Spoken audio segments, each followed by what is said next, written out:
Hello there, welcome to my channel. So in today's video, I'm gonna give pyrography a try. As you can see, I have this gorgeous piece of wood and I'm gonna try and decorate it with a mandala on the side. So I bought a while ago this pyrograph, anyways. This that came with several little bits, and I've never really used it for actual pyrography on a piece of wood. I've only actually decorated faux leather, and a very thin sheet of cork for my book binding. So this time will actually be the very first time I do it on an actual piece of wood. So first things first, what I need to do here is sand it off as much as possible to make the surface as even as possible, since from different YouTube videos I've seen, apparently if the surface isn't even enough, I will have trouble be precise with whatever I need to do. So I'm gonna start up with that, and then I'm gonna print the pattern or the design on these plastic sheets. So these sheets have a opaque side and a lucid side, so a more smooth side, and I'm gonna print on this side with my inkjet printer. I don't want to do it on the opaque side because otherwise ink will not come off of it. So I really need the ink to be just on the surface so I can transfer it on the piece of wood. But we're gonna see that later. First, sanding, and then I'm gonna print this.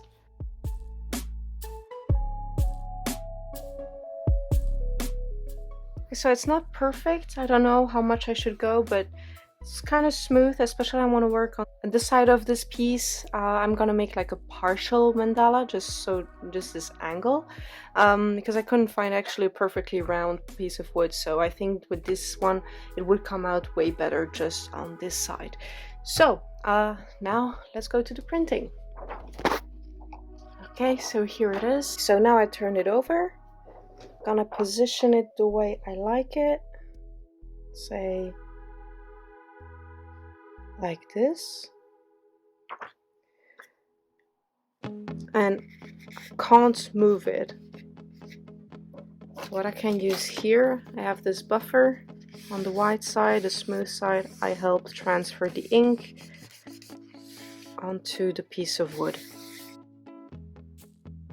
The difficult part here is to try and be as precise as possible, and otherwise it will smudge all over.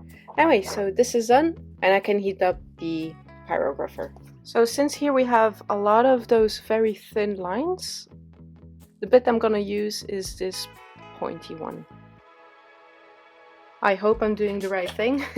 In a lot of other videos I've seen a lot of people using this bit, but I'm not sure with all these curves if I will be able to do it. So I prefer maybe using the pointy bit in order to be more precise. Anyways, this is heating. I need to let it heat quite a bit. As a tester, I will use this plywood piece. Okay, so I think this is warm enough. So gets black, I guess. Again, I don't have any experience on real wood, so I don't really know how it should be. So I have to go really steady and slow. Otherwise, if I go fast, I won't have the burnt mark and it won't look even. So let's see how this goes. Okay, well, this one finishes heating up. This wood burner, I bought it actually from a dollar store. I think it was on promotion, so I got it for around 10 euros more or less.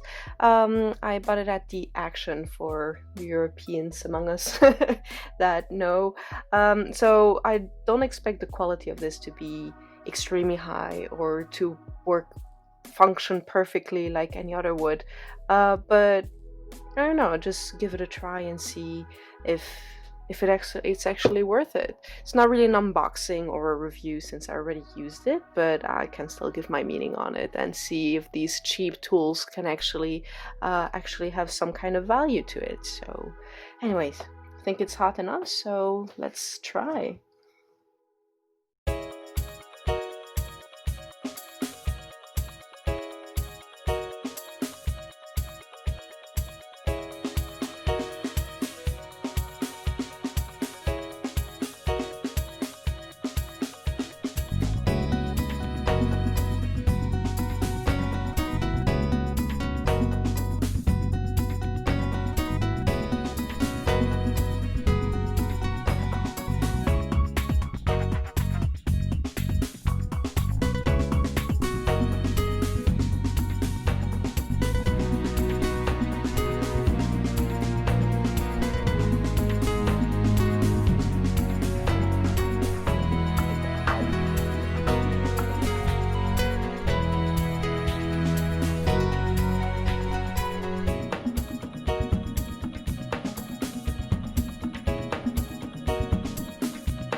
Okay, so I think this is finished.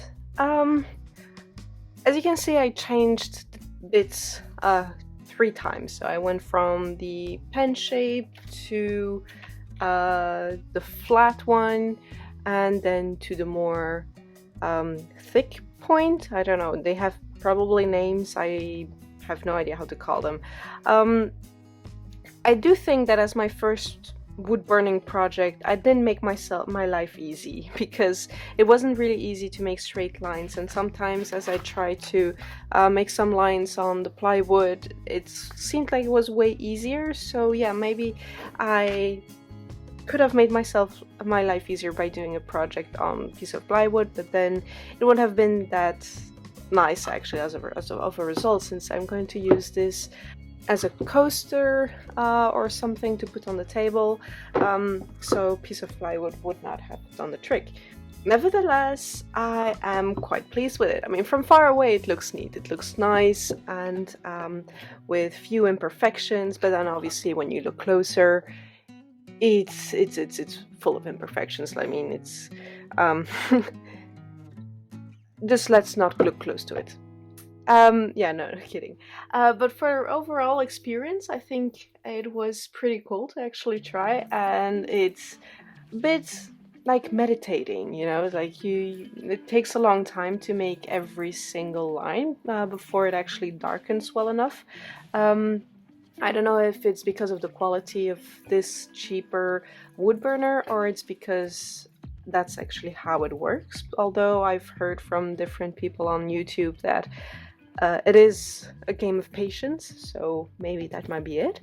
But I had a certain points to stop. I had to take a break, both for my eyes, but also because this handle was becoming kind of hot and it was really uncomfortable to hold, and I didn't want to do this with any gloves or anything. So yeah, there was that. But for the rest, I'm pretty pleased. So this is my piece, and this is the end result. I'm actually quite happy about this buy for costing what it costs compared to the same kind that you can actually buy in other places. It was a good buy, and I'm pretty pleased about the whole thing. So yeah, this is it. I hope you enjoyed this too, and I'll see you in the next video. Bye!